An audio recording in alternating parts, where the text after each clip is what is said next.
Okay, so my first locomotive model railroad was a American Flyer S-gauge Hudson.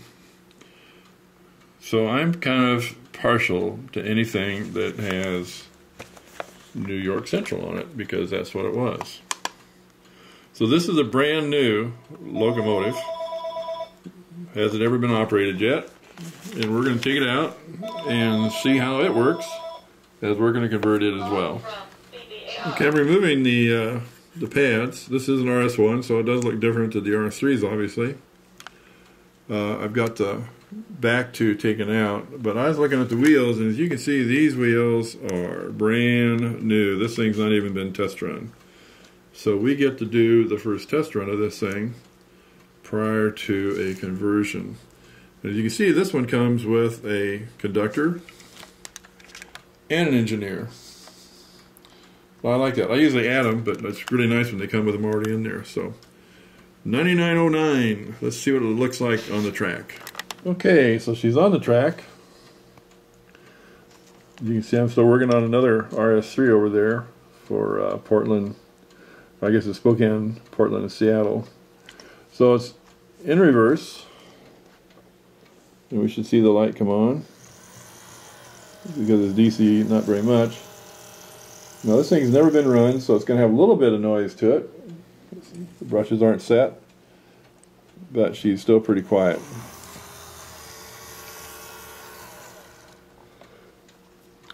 So, well, this is going to be the first one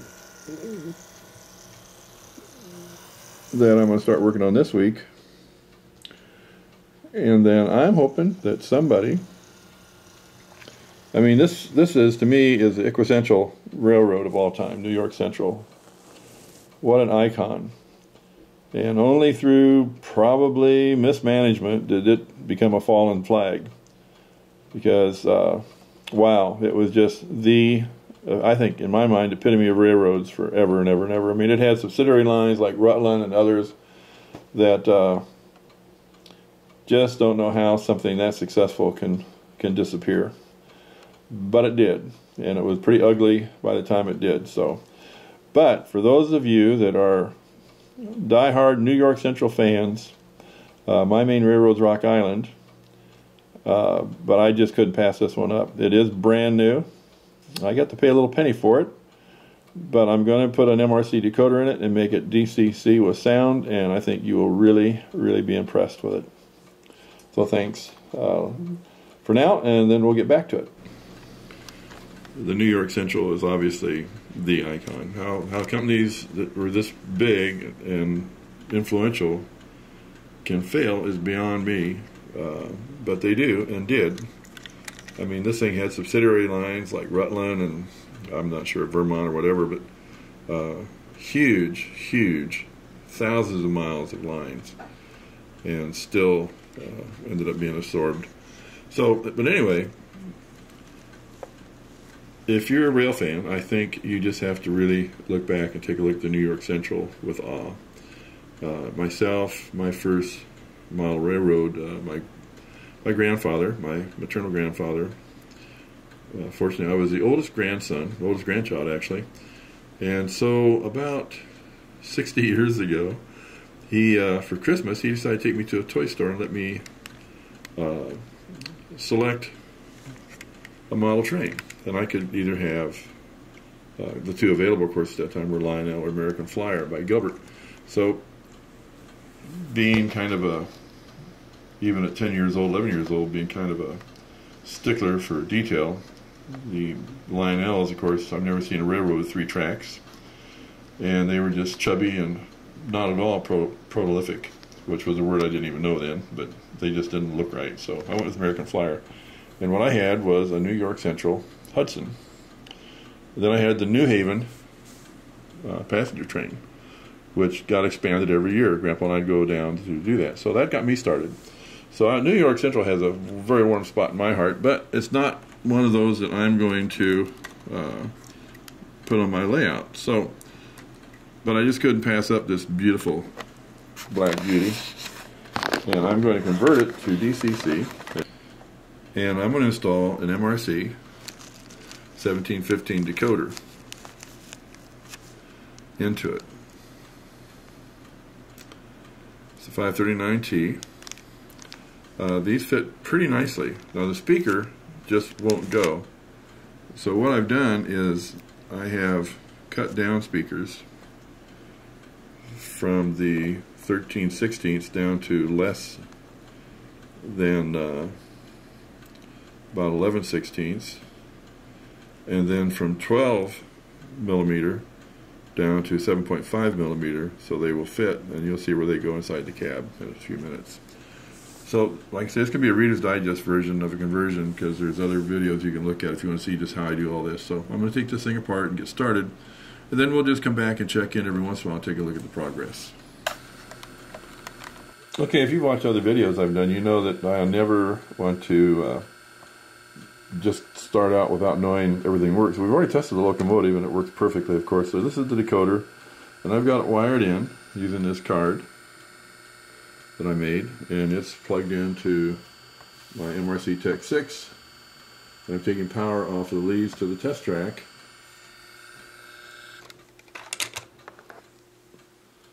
And we're going to see if this thing works. So with the Tech 6, with an MRC decoder, you just hit 8.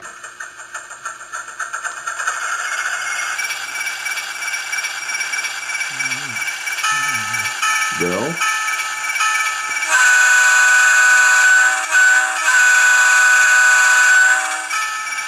Horn. I'm not going to test the lights, but we will test the acceleration.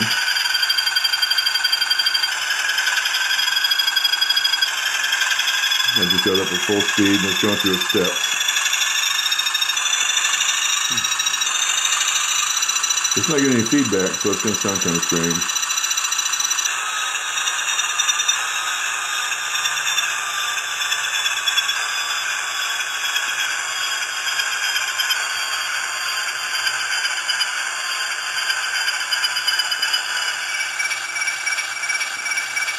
So, we're there. The decoder works, the locomotive works, and now it's time to start putting everything back together and convert this thing from DC to DC. Oh. To turn these off using the Tech 6 with an MRC decoder, you hit the number 8 3 times. 1, 2, 3. And she rattles to a stop, just like the real one. Okay, so she's apart. This is what we start with. We'll remove this board. We'll remove the, you can see the lights in there. Those have to come out. They'll get trimmed down. We're going to cut a hole right up there for access for the speaker. We'll cut this one off too, like we did the other ones, paint them black. This board will come out. We'll probably not use these lights, even though they're probably okay. And because it is brand new, I'm not going to mess with the trucks. Atlas basically tells you that when it's new, do not oil it. It's already been oiled at the factory. And as you can look in there, you can see they're fairly clean. It's not like you have an awful lot of grease or anything in there. So unlike some other brands, I'm kind of impressed. So next step is when we put the new decoder in. We'll get this one out. Just a short how-to. You can see the decoder's in place, most of the wiring's in. This is the yellow wire that's going to go to the back light. There's not a lot of room back here with a speaker, which is ready to go. I've already changed the wiring from the speaker that came with it and soldered it onto this guy, and then painted this black. And then I thought while I was showing you, I've taken some, I was going to put a .62 in, then I changed my mind. A .62 is like a, I don't know, an 18mm, I suppose. This baffle is the bottle that my test fluid comes in for my diabetic tester. And it's the perfect fit. I don't touch much around here at all, and my wife watches out, and so do my kids. There's just so many little things you can use to, it wasn't quite dry yet, do this. Now these clothespins, here are the regular size clothespins, and for those of you that are too young to know, these used to be for hanging up clothes on the outside on a clothesline before we had dryers. Then there's the small clothespins. I guess I'll leave this here so you can kind of see the difference. And then there's the miniatures. I get the small ones at the grocery store. They come in a bag of about 20 or 30, I don't know, 40. And then these miniatures I get. So what I do with the miniatures and the small ones, I put them in water. Then I hook them on to the resistor, and the bigger one onto the resistor as well, but the small one is on the wire, and it picks up the heat, so I have a good heat sink, and that protects the transistor and the wiring as we go and solder these things on. So it's just a tip in case you're in the soldering and just need some ideas on how you can kind of protect your wires and protect your electronic equipment. Okay, so she's all put together. She's wired. I've already tested it, so I know it's working. As you look inside, you can see the lights are installed. And I've used just a drop of RS11715 right there and there to kind of hold it in place. The speaker's in. I was able to use a 20mm. It fits very nicely. This is the front light, and you can see again I've got the RS11715. The lights mounted in there.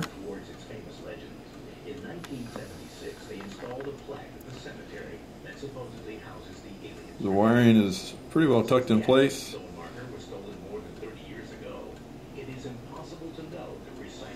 A lot of the shrink I left where it can be removed if necessary, especially like this yellow shrink along this light. So if you have to remove the light, and the blue shrink the same way.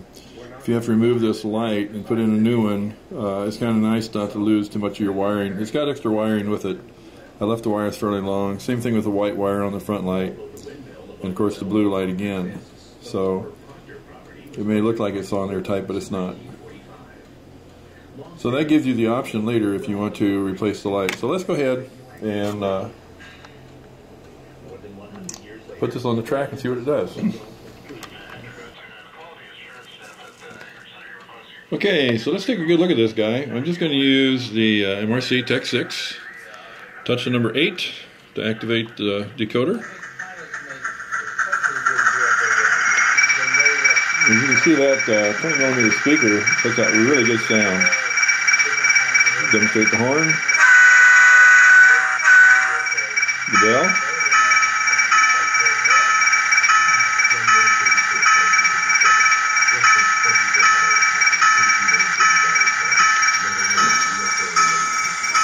It's in reverse, and we have a light.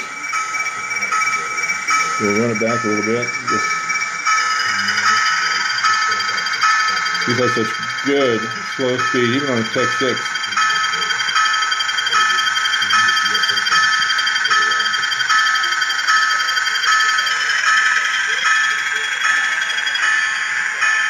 We also saw a little bit in the roll.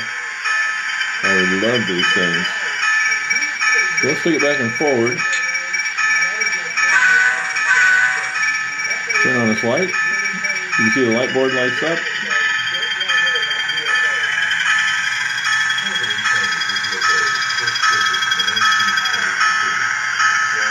If you're rolling, I'm not touching the control, but you can hear the RPM come back up again, just like the real thing. I am so impressed with these.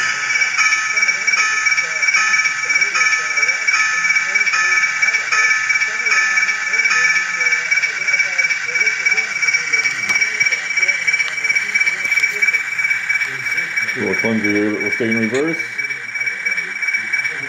Turn on this light. Warn them we're coming.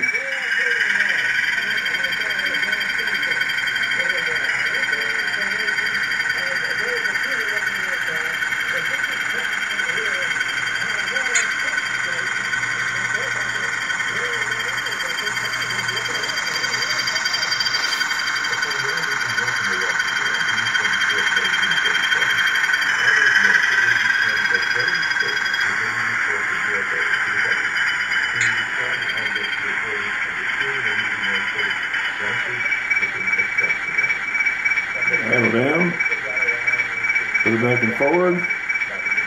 Do a little speed this time.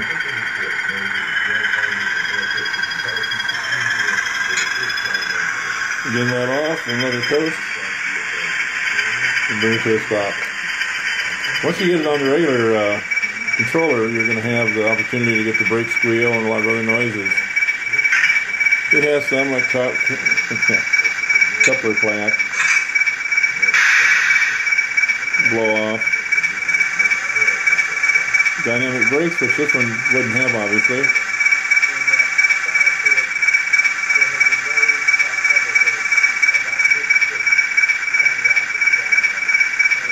And when you want to shut her down, you just hit the number 8 3 times. 1, 2, 3. And she's quiet. Start her back up, hit number 8. Okay, I'm impressed. Very realistic. Again, New York Central is not my favorite line. I bought this specifically to do what I've done and then put it on eBay to sell, which I will do in just about an hour or so. It is the 21st of April, 2013. So I did want to get this thing done. I'll put it in reverse again.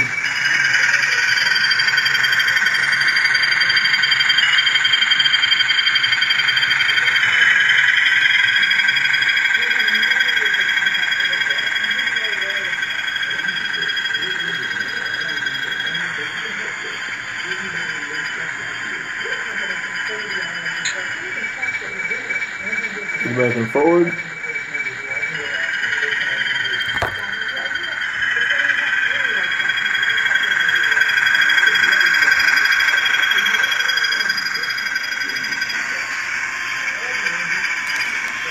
that should be enough.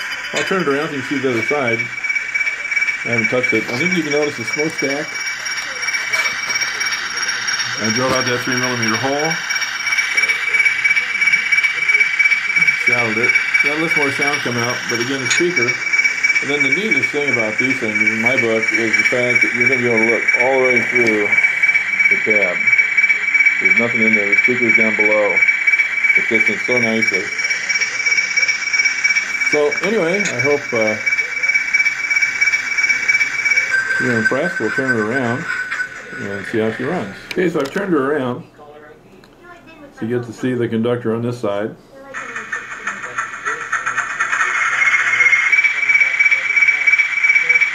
Then forward to turn the lights.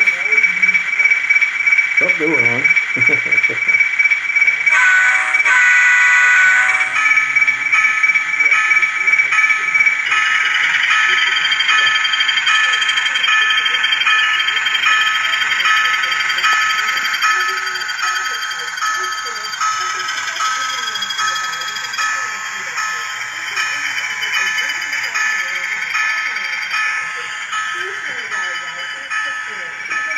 Put it in reverse.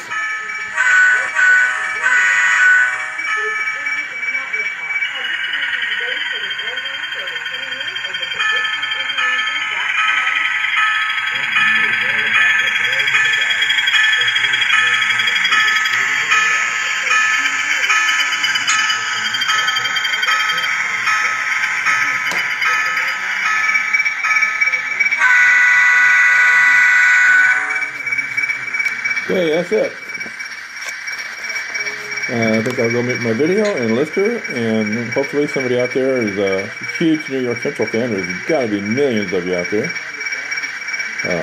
This one goes well. I'll probably see if I can find another new one on eBay and buy it and do the same thing. So again, this is the MRC 1715 16-bit Universal ALCO 539T decoder, and I installed the speaker that came with it after some modification. Again, trying to bring them down to look like this so they can fit in by squaring the sides. I guess if I grab one that's been modified, it would be more realistic. This one I've reduced the thickness, but I haven't cut the sides off yet, which I probably will do. So anyway, I hope you're impressed. I hope it would fit your needs, and I hope you purchase it and enjoy it for years and years and years. And thanks for watching.